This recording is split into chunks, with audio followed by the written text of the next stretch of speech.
I absolutely love the Barbarian inside of Diablo Immortal, and recently I've been introduced to a new build that's called the Immortal Barbarian build, and it is literally just that. I wanted to share this with you guys today because I've had people asking me about the build. I haven't put out a video on it yet, and I want to show you just how it works.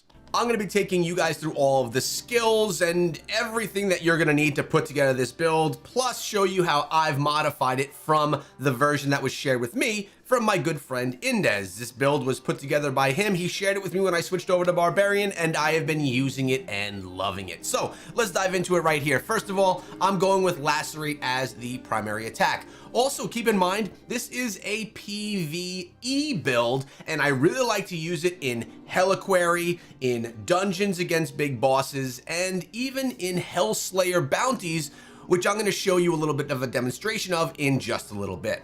We come in here with Sprint, Wrath of the Berserker, Undying Rage, and Whirlwind. And yes, guys, this is a build where you're going to endlessly be able to use Whirlwind.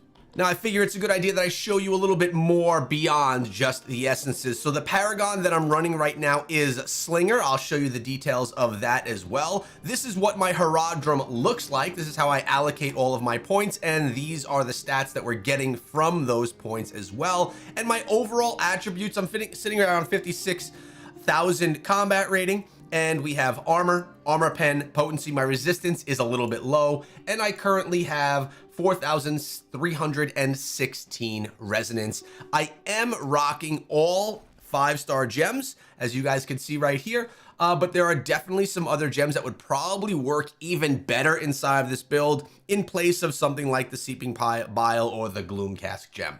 One of the gems that I really like that could always do well inside of a Barbarian build is going to be the Pain Clasp gem. If you're looking for a 2-star replacement, you could even go with the Viper's Bite if you want to as well. Always a gem that I enjoyed.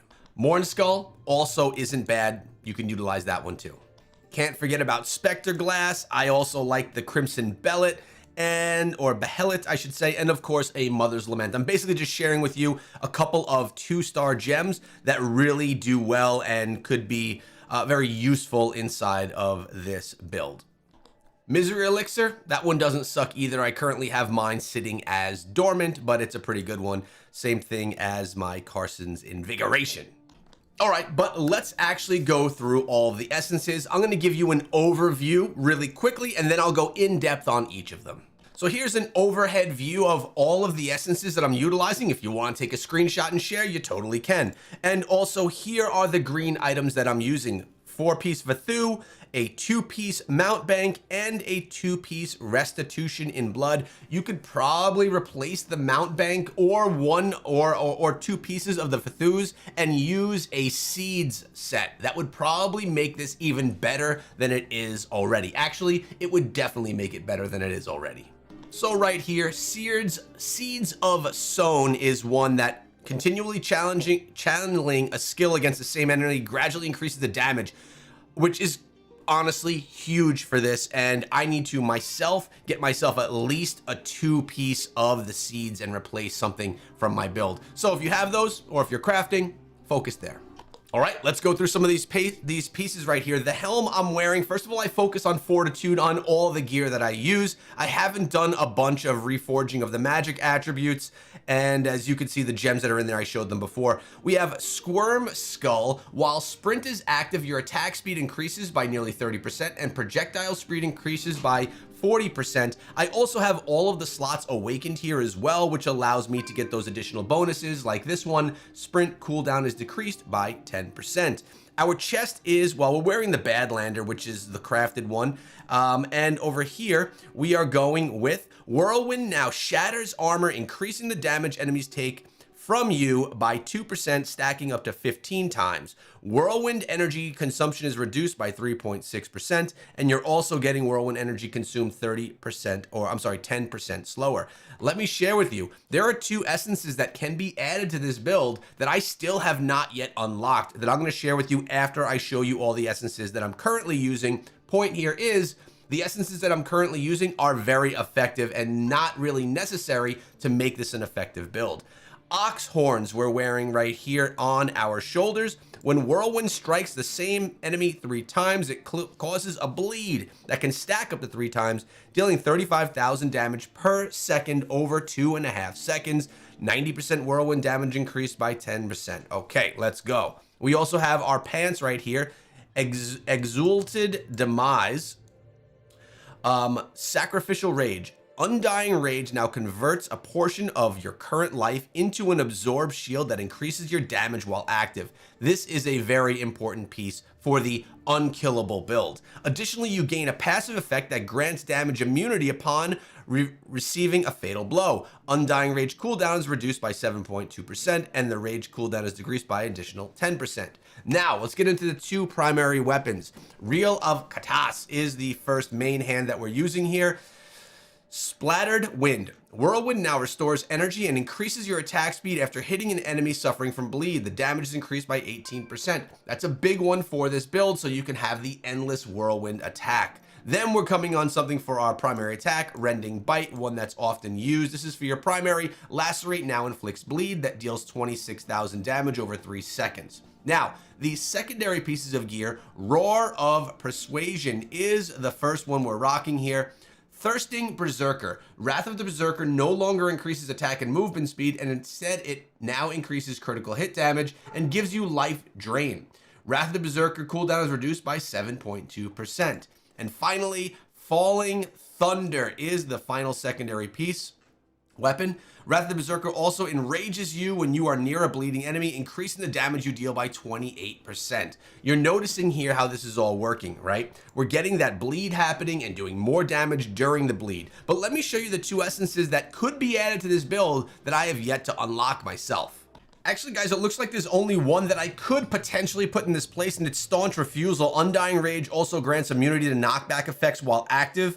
The cooldown's also reduced. If I'm being honest right here, I don't mind what I have right now, that my attack speed's increased with utilizing Sprint. That would be my primary attack. So either way, I think that we're in good shape. I may actually prefer the one that I'm currently wearing for this build. So makes it easier for you. All right, looks like we're being attacked here, so we're not safe. So I'm just gonna show you how this works here. This is very easy, not that you need the immunity, but you could just see how Whirlwind will continuously spin. As long as you're striking enemies, Whirlwind will work. Wrath of the Berserker being active allows it to keep going. All right, very easily, we just cleaned all that out. Not a good demonstration of the unkillable element of it, but a good demonstration of how it actually functions. Also, you'll notice I hit Sprint, I hit Undying Rage, and then I hit Wrath of the Berserker, then Undying Rage. Notice my screen goes red. I'm given a big shield, I lose health, but then I can continuously use my Whirlwind. I could heal up if I need to, but that shield is going to be a lot more powerful than your health, and then when it's gone, your health comes back. This makes it unkillable. Now let me demonstrate this to you in a Terror Rift. Actually, no, let's do it in a Hellslayer bounty. By the way, I've really only been doing Hellslayer bounties. It makes me focus on doing Terror Rifts so that I get my 10 Terror Rifts done every single week, and it gives me quicker bounties with bigger rewards over time every 10th that I run. So I'm gonna go run this and give you a great demonstration as to how you just do not die utilizing the build.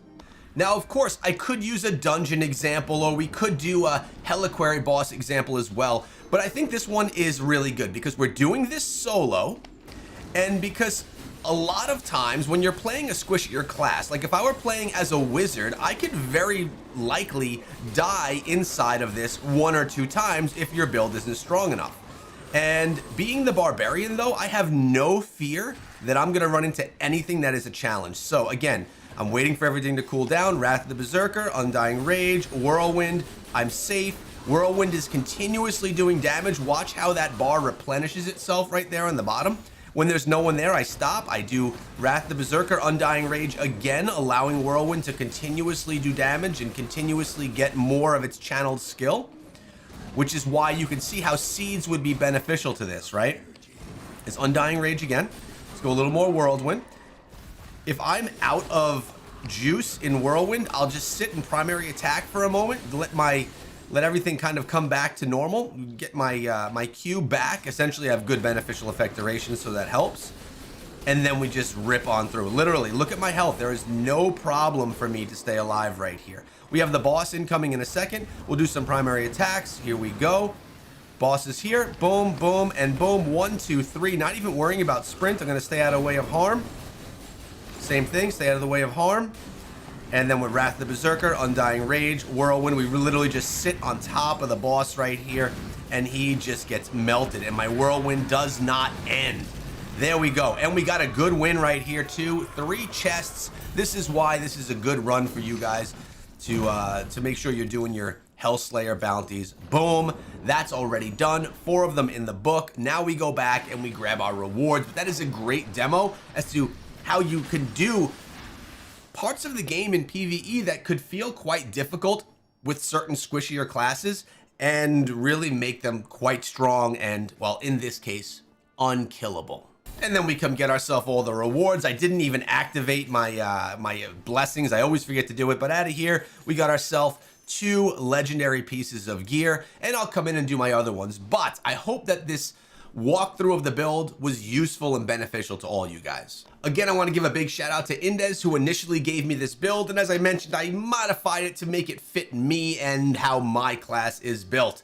But I hope you guys enjoyed the video. Make sure you subscribe to the channel for more Diablo Immortal content and Diablo 4 because I've been playing that more as well lately. Live streams have been coming like crazy and I hope you guys have been enjoying. Sub to the channel. See you guys later on or in the next one.